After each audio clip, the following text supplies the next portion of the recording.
Lay out for us what President Trump means for America in the next 12 months.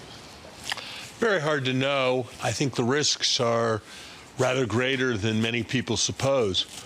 Biggest risks actually are probably not in the economics area.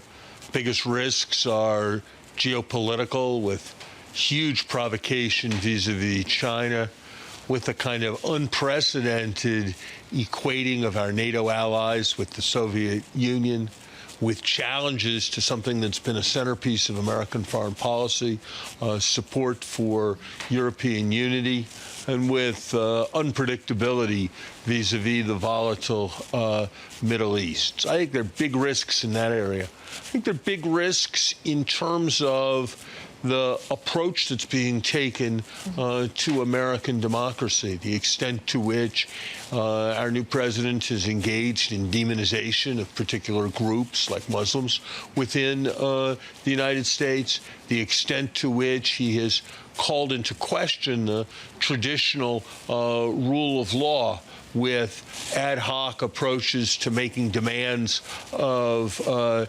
individual companies.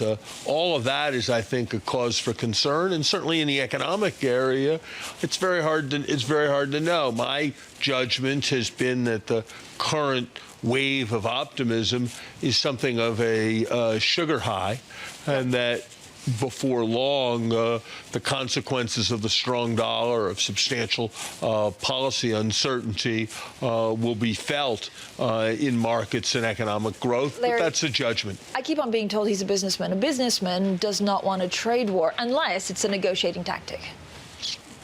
I've been very troubled by the attitude of business people from the United States here in Davos.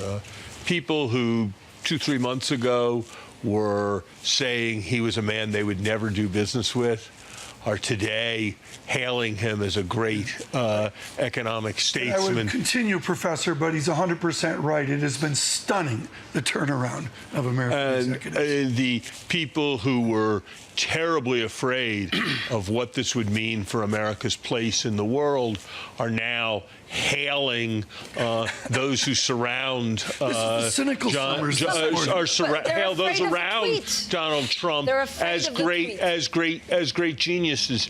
You know, every time you look at some kind of moral disaster, whether it's bullying on a playground, whether it's what happened at Enron, whether it's Europe in the 1930s, the key to it is not that there were people who did wrong, that there will always be.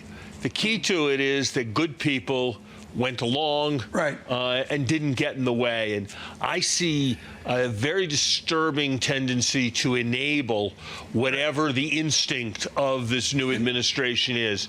And I think that's something that over time the business community may very much come to regret.